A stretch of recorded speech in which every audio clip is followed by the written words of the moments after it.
Today, I want to ask you something simple, but not easy. Would you dare to say no, even when the person in front of you is powerful, loud, and clearly used to getting their way?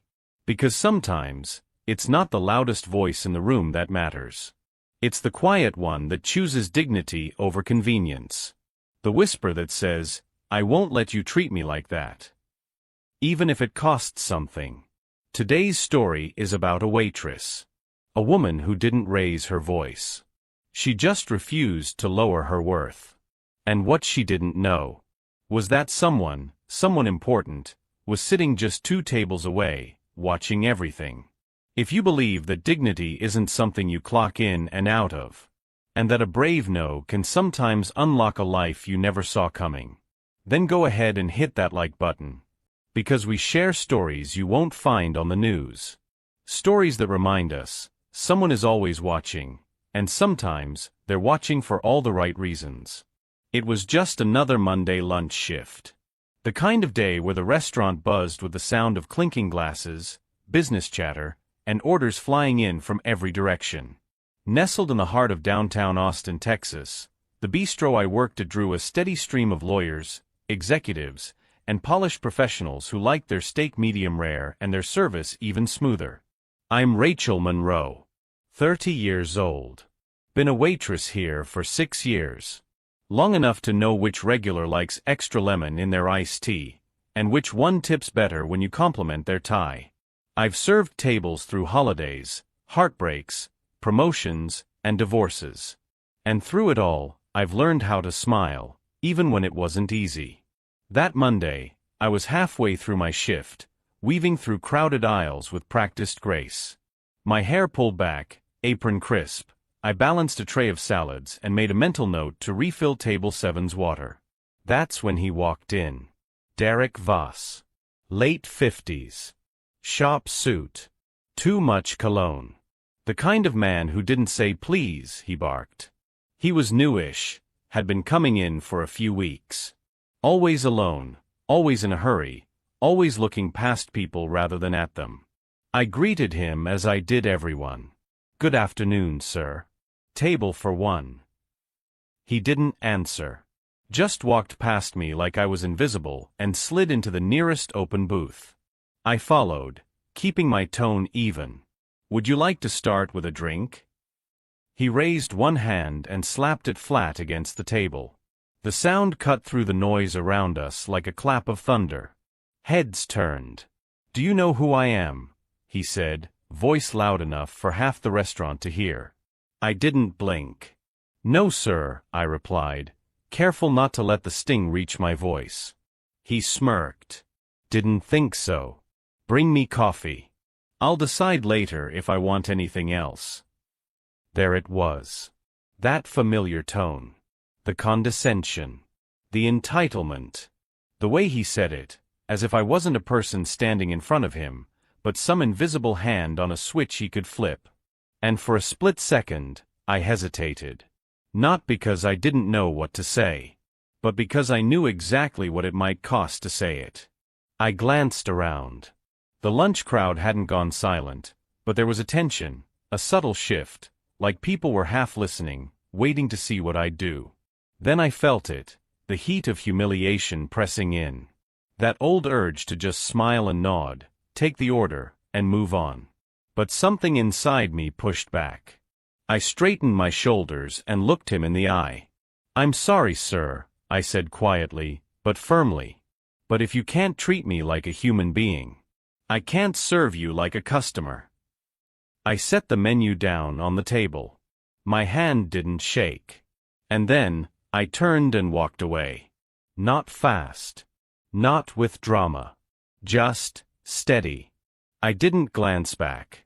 But later, someone told me he sat there stunned for a moment, his mouth slightly open, like he couldn't quite believe what just happened. He eventually left, muttering under his breath, slapping a 10 on the table like it was supposed to mean something. But here's what I didn't know then.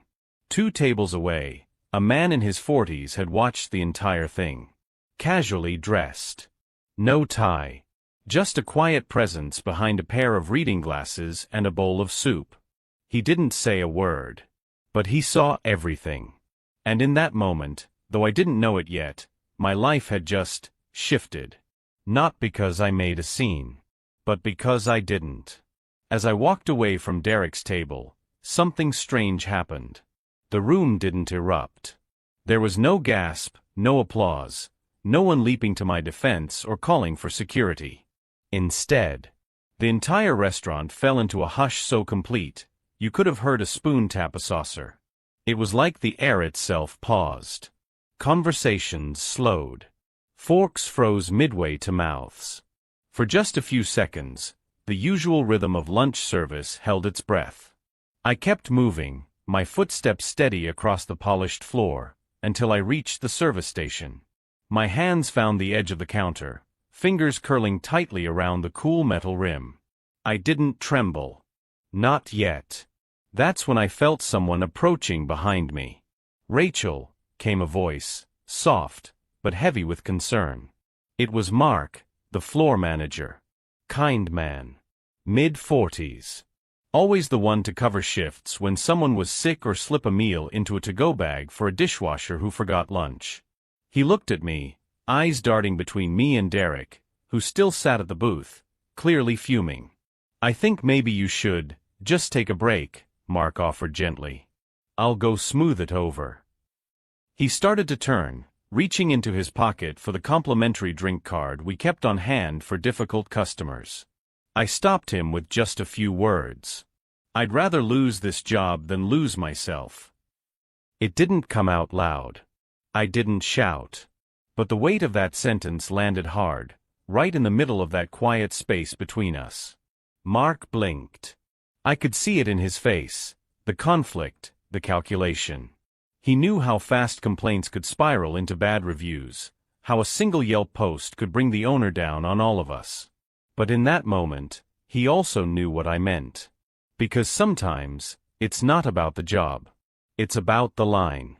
The invisible one you cross when you let someone treat you like you're small, just to keep your place at the table. So, Mark didn't argue. He nodded once and stepped back. Meanwhile, Derek Voss was still at his booth, arms crossed, jaw tight, eyes narrowed like he was daring someone to challenge him. But no one did. He huffed, stood up, and tossed a $10 bill onto the table with an exaggerated flick of his wrist. Then he turned and strode toward the door, his expensive shoes clicking sharply against the tile. He didn't say a word. Didn't look back.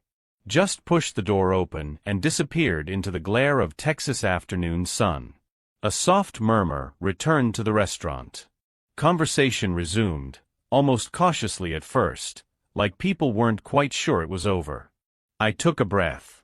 My heart was still pounding, not from fear, but from the strange sensation of standing up and not falling apart. And that's when I felt it. A presence. Not threatening. Not obvious.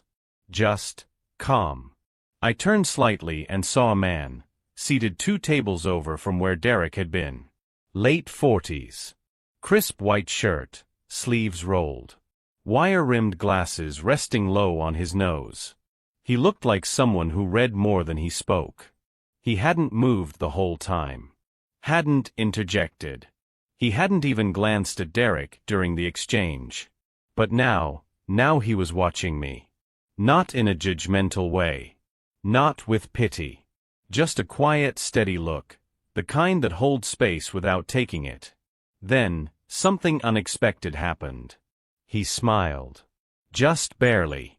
A twitch at the corner of his mouth. A flash of something warm behind the lenses. And then just as quietly he returned to his meal, as if nothing had happened at all. But something had. I didn't know who he was. Didn't know that his name was Elliot Crane. Didn't know he was the CEO of one of the biggest financial firms in the region. And I certainly didn't know that he had just made a decision, one that would change the course of my life. The shift ended like most others. By 3:30, the tables had cleared, the buzz of lunchtime chatter replaced with a quiet hum of silverware being rolled into napkins. I moved through the motions like I always did, wiped down booth cushions, refilled ketchup bottles, stacked menus for the dinner crew. But inside, I was still holding my breath. Not because I regretted what I'd said. I didn't. But because standing up for yourself, even when you know it's right, still shakes something loose inside you. At the back counter, I unpinned my name tag, folded it into my apron pocket, and grabbed my purse from the locker. My fingers brushed the frayed strap. I had bought this bag 5 years ago, when rent was late and tips were slim, and I couldn't afford to care about style. I slung it over my shoulder and turned toward the door, ready to disappear into the noise of the street, to leave the tension of the afternoon behind. That's when I heard a voice. Gentle. Calm. Not rushed. "Excuse me, miss. Would you have a few minutes for a different kind of coffee? The kind you don't have to bring to anyone's table." I turned. And there he was. The man from table 9. Same rolled sleeves. Same relaxed posture. This time, he was standing near the exit, holding nothing but his keys and a folded napkin in one hand. No briefcase. No power tie. No performance. Just a man, white, late 40s, with graying at the temples and the kind of stillness that made you feel like you didn't have to fill the silence. I hesitated. "I'm not really," I began, unsure of where the sentence was headed. "It's not an interview," he smiled. "Just coffee. No orders. No interruptions. I promise." There was something disarming about him. Not the kind of charm that sells things. The kind that listens. I found myself nodding, slowly, cautiously, and followed him out. We ended up at a small cafe 3 blocks away. Nothing fancy. No marble countertops or wine lists. Just chipped mugs and the faint smell of cinnamon rolls long sold out. We took a seat by the window. The waitress, a younger girl with green hair and wide eyes, came by and took our order. I got black coffee. He asked for tea, no sugar. He waited until she walked away before speaking again. "My name's Elliot Crane," he said, offering his hand. "I work in finance. Been in the game a while. But don't let that scare you." I shook his hand. There was no firm grip test, no stare down. Just a handshake, honest, ordinary. Then from his shirt pocket, he pulled out a card and slid it across the table. I glanced at it. It was simple. Clean font. No flashy logos. Just a name, a company, a phone number. He didn't launch into a pitch. He didn't tell me how big his office was or how many zeros were in his account. He just said, "I watched what happened today. And I wanted to say thank you." I blinked. "Thank you. For not shrinking. For standing firm. You didn't make a scene.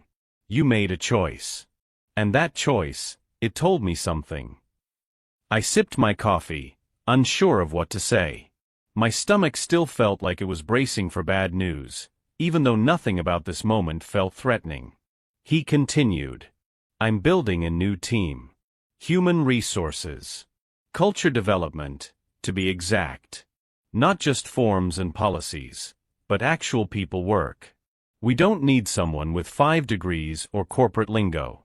We need someone with principles. Someone who knows when silence is strength. Someone like you." I stared at him. In my head, I could still hear Derek's voice, echoing across the restaurant. I could still feel the pressure of that moment, the weight of choosing respect over safety. I hadn't done it for anyone else. I hadn't known anyone was watching. And now, here was a man telling me that my quiet defiance had opened a door I didn't even know existed. The coffee cooled between us as the hum of the cafe drifted softly in the background. Outside the window, a park stretched lazily beneath a canopy of trees, where joggers passed and dogs chased invisible lines in the air. The kind of place you never notice unless you're really present, or really lost. We had been sitting in silence for a minute or two. Elliot didn't rush to fill it. He just sat across from me, eyes steady, hands relaxed around his tea mug. There was no pitch, no performance. Just a kind of stillness that felt earned. Then he spoke. "Can I ask you something?" I nodded. "Why didn't you just let it go?" That man, he was loud, rude, clearly used to getting what he wants. But you could have just smiled, walked it off. Saved yourself the trouble. I looked down at my chipped ceramic cup, tracing the rim with my finger. For a moment, I considered brushing it off with something polite, something safe like, "It just felt right." But the truth deserved more than that. So I told him. Because I used to let it go. All the time. I used to think that if I smiled enough, nodded enough, stayed out of the way, people would treat me better. But they didn't. They just pushed harder. I took a slow breath. I spent years swallowing things that didn't sit right. Letting people talk over me. Letting bosses take credit. Letting customers say things they never should have said, and telling myself it was just part of the job. But you do that long enough, and you start to forget where the line even is. I looked up at him, not to seek approval, but just to be seen. Yesterday, I reached a point where I realized, if I didn't stand up for myself right then in that exact moment, I might never remember how. And if I couldn't do it for me, how could I ever expect someone else to? Elliot listened without interrupting. When I finished, he leaned back slightly in his chair and gave the smallest nod. "That," he said quietly, "is the exact reason I'm sitting here." I tilted my head, unsure what he meant. I've interviewed dozens of candidates for this role. Some of them had Ivy League degrees. Some had 10 years in HR departments. But not one of them could explain the why behind their decisions the way you just did. He reached into his coat pocket and pulled out the same business card he'd shown me earlier, now bent at the corner from his fingers. "I don't want someone who knows how to recite policies. I want someone who understands people. Because the truth is, companies don't fall apart because of profit margins. They fall apart when no one feels safe to speak up. And the way you spoke today, not loudly, not cruelly, just clearly, that's the kind of voice I want around." I didn't know what to say. No one had ever said anything like that to me before. Not in any job interview, not in any staff meeting. Not even in school. I'd spent most of my adult life trying to be invisible, efficient but quiet, helpful but not too bold. And now here was a man telling me that what made me valuable was the one thing I'd always tried to hide. I looked down at the card, then back at him. "But I don't have a degree. I've never worked in an office. I've never even touched a spreadsheet that wasn't for tracking tips." Elliot smiled. "I can teach you systems. I can teach you structure. But what I can't teach, what no one can, is courage. And from what I saw today, you have more of that than most people twice your age." I blinked, caught between disbelief and something deeper, the fragile beginning of belief. Not in him. In myself. 1 week later, I opened my mailbox to find a plain white envelope with no logo, no window, just my name, written in clean black ink. I stood there on the porch, the Texas sun warming my arms, and for a moment I didn't move. Something about the weight of it told me this wasn't another credit card ad or reminder for jury duty. Inside was a letter. No fancy parchment, no gold seals. Just a page, typed in an even tone, with a heading that read, "Offer of employment, Internal Culture Manager." My breath caught. I read the first paragraph 3 times, slowly. Then again, faster. No mention of a degree. No requirement for a resume. Just one sentence that said everything. "We believe the right person is more important than the perfect resume." They wanted me. Not for coffee runs. Not to answer phones or schedule meetings. But for something I had never imagined someone would hire me to do. To help people feel heard. The job description was short, but every line hit a chord. Host monthly listening sessions with staff across departments. Document employee concerns and patterns with care and confidentiality. Report findings directly to executive leadership for cultural development. Recommend initiatives to support respect, safety, and employee well-being. I sat down at the edge of my couch, the letter still in my hands. A strange emotion rose in my chest, one I hadn't felt in a long time. Belonging. Not in the sense of being hired. In the sense of being seen. Someone, a CEO no less, looked at me in the middle of a chaotic lunch shift, when I wasn't polished, wasn't performing, and decided I had something worth building on. I spent that week in quiet thought. I didn't run out and buy new clothes. I didn't start practicing interview questions. Instead, I walked. I sat in parks. I wrote in a journal I hadn't touched in years. I asked myself, can I do this?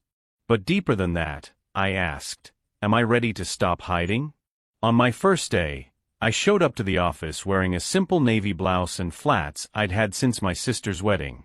The receptionist greeted me with a warm smile and led me to a sunlit room with soft chairs arranged in a circle. There was no desk. No podium. Just space. I was introduced as Rachel Monroe, our new internal culture manager. People nodded politely. A few looked unsure of what that even meant. But when the first listening session began, something changed. One by one, employees shared stories, small things at first. A meeting where no one made eye contact. A birthday card forgotten. A manager who praised only the loudest voices. They spoke slowly, like testing whether this room was real. I didn't interrupt. I didn't solve. I just listened. And somehow, that was enough. By the second week, people started showing up early. By the third, they brought coffee for each other. Someone printed out a quote and taped it to the wall. Respect doesn't need a title. It needs a witness. That line stayed with me. Because that's what I had been, that day in the restaurant. Not a fighter. Not a rebel. Just a witness. To the moment I chose myself. And now, I got to be that for others. Not to fix them, not to preach. Just to hold space for the things they hadn't been allowed to say out loud. The auditorium wasn't massive, it held maybe 200 people at most, but that morning, it felt enormous. Rows of employees sat quietly, some with coffees in hand, others flipping through the printed agenda, waiting for the next speaker to take the stage. And then it was my turn. I stood backstage for a second, smoothing the fabric of my navy blue blouse and taking in a breath that felt heavier than usual. This wasn't a table in a restaurant. This was a platform. A microphone. A room full of people, many of whom had no idea who I was, or why I was up there. But I did. They called my name, Rachel Monroe, our new internal culture manager. I walked out slowly, not to make an impression, but just to keep my steps steady. There was no podium. Just a small mic stand and a floor that squeaked slightly beneath my heels.